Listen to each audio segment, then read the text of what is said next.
Hey guys, welcome back to another episode of the vlog. And today, Jen and I have been installing a new television in our library. Jen's decided that the best thing to do is put a giant television in here. We can actually move it around, it's on a bracket.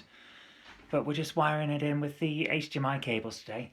I think this is going to be great when winter comes round, because what we actually do is we drag the sofa from the conservatory into here, and we take the dining room table and put it back in there. So in front of the log burning fire, we can now snuggle down and watch stuff on a TV that's not the size of a postage stamp, which is what we had before. But right now, I have to replace the fascia on a plug socket because I got a little bit of a belt off it the other day. Nothing serious, but I got like that kind of tingle. The best way to describe it is like a static shock, and it put pins and needles up my arm. That's not a static shock, that you were electrocuted. Yeah, but low level, and I've got a little plug tester that I borrowed from my father. I've plugged it in, and what's apparent is that in that corner we have death.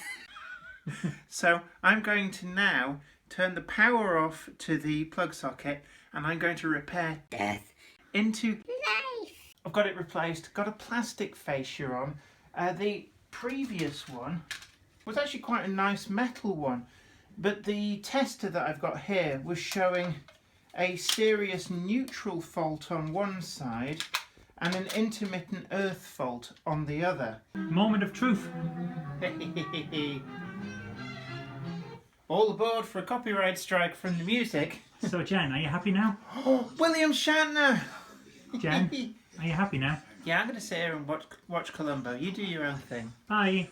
So there you are, a new television in the library so we can watch films while we're doing stuff on the table, such as painting models and other things like that. Not what you were thinking, unless you were thinking painting models and things like that, then you were right. But it gets me to what I want to talk about today in today's feature.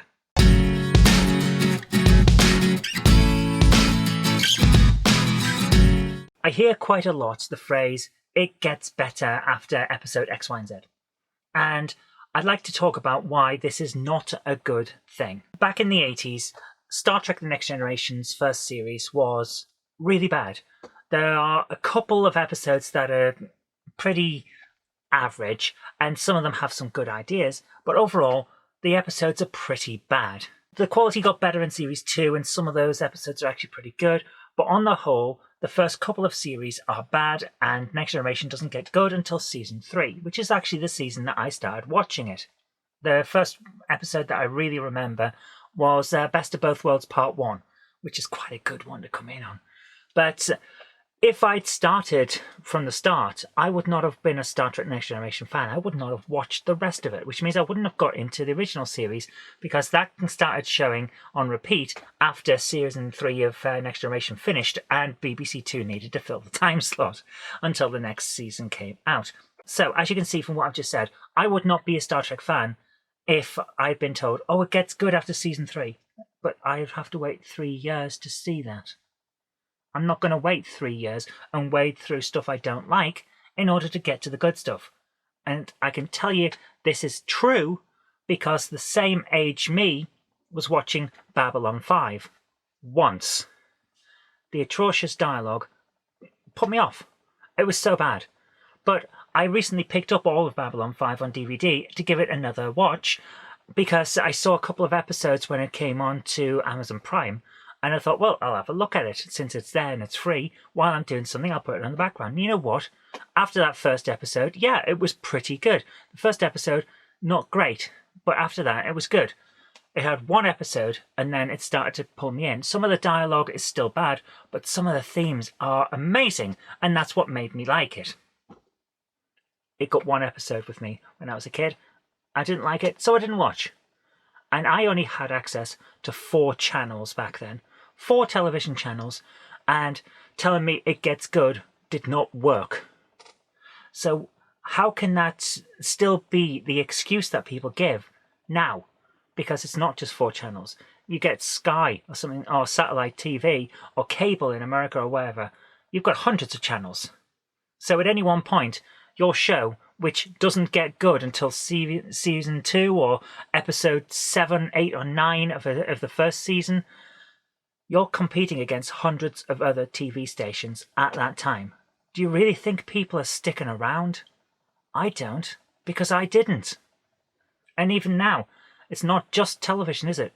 You're competing against every single film that's ever been made, every single other television show that has ever been made, because it's accessible via a streaming service or YouTube if it's not provided by a legitimate streaming service and someone has just uploaded it because no one's paying attention anymore. You're competing against everything. How can you say, oh, stick with us, we'll find our feet after a few hours worth of slog through this. Once we know what we're doing, we're going. No, you can't anymore. So this idea that, our fans will stay. You haven't got your fans yet. If you're a new show, you haven't got fans. You've got a few people that are interested and willing to give you the benefit of the doubt. You don't have fans. If you're an established show, you could actively lose fans. Remember what happened with all of the new Star Wars stuff and some people didn't like it? Remember what happened with all the new Star Trek stuff and some people didn't like it? I have done that to myself. Because I tried watching Star Trek Prodigy. Loads of people say it's pretty damn good. It's some people say it's the best Star Trek of the new set. I watched it. I watched the first 3-4 episodes. I can't remember which. I think it's 4. Episode 1 is not Star Trek. It's Star Wars. It looks like Star Wars. It sounds like Star Wars. It's animated like Star Wars. And then episodes 2, 3, and 4 were dull. So they're a half an hour long. That's 2 hours. I've gone 2 hours in and not found something I like. So I stopped. Apparently it gets good. Let's see at episode 7. I wouldn't know because I didn't go that far. Because you know what? I didn't like what I was seeing and I moved on. Other people have done the same thing. Some people don't like what people have been doing on Star Wars with the new film, so they're not watching anything else. Can't blame them. If you don't like it, why would you keep going? I'm always saying, if you don't like it, don't watch it. So why are they putting out things that they say, oh, well, bear with us, because this bit that we're setting up here, it might not be good now, it might not make sense now, but it'll make sense later. You can't do that anymore. Modern storytelling on a media that streams everything does not allow that anymore. You can't rely on what went before. You can't rely on people sticking around for hours because they've got no other options. They have other options now. So why do they do it? I genuinely do not know. But if anyone says, stick with it, it gets good, my answer is no. And I'll point them to this video to see why. I don't have the time when I've got so many options to say, oh, well, I'll see if it gets better. No. I'm going to go, well, my hours are limited for watching TV, so this isn't catching me. I've given it half an hour. I'm off. That's just how it is, and I'm not the only one. So, producers, if your stuff starts getting good in episode 7, start with episode 7. Use the previous stuff as just, well, it was a nice idea, and we've got our idea of what we're doing now. So let's use that as background information for telling better stories later, and start with the one that's good. That's how I would do it. What are your thoughts? Do let me know in the comments, and thank you for watching today's first episode of Film Chat. And there you are, guys. That's the first of the new film talking dialogues. I want to have a conversation about film and television, and that was it. So, like with Toy Tuesdays, we're going to have some film chat, probably on Thursdays. Although I might move it to Fridays. Now I'm thinking about Film Friday. That sounds good. That sounds good. So yeah, Film Fridays from now on. But that's not all, because I did have a bit of a mailbag time. And that's a bit odd, isn't it? I don't normally have a mailbag time, but here we are with Game Over by someone called Dan Whitehead. I don't know who Dan Whitehead is, but he writes pretty well in this book. I was really impressed. This was sent to me by Gordon, who turns up in my live streams as Space Chicken. He was Floor Chicken when we were doing Samurai Western, and I kept doing this little joke of, eat floor chicken, it's good for you. Because it looked like chicken on the floor, and you picked it up and you got more health, so eat floor chicken, it's good for you. He sent me this. It's a book he's read himself, and he says it's good, and I agree. I've had a lot of fun reading through what I've seen so far. Some of the stuff is great. There's a page in here. I can't show you because it would be, well, it would be wrong to show someone else's work. A copyright violation as well. But ethically, it would be wrong to show someone's work. He talks about horoscope skiing. in a way similar to my thoughts when I did the review of it on Game Hammer. So I like that we're on the same wavelength. But this is a good book, and I'm going to read through more of it. It's like a coffee table thing. You pick it up and have a read through a few pages. It's really nice. So thank you very much, Gordon. But that's not all, because I also went to the charity shop. Because, like I say, when you're in a charity shop and you say, oh, there's nothing here. I see loads of people on the internet picking up loads of good stuff from their local shops, but there's never anything in mine. I'm often the same, but I go in every single day, because if you go in as regular as you can, then one of those days they will have something, and because you're there, you get it.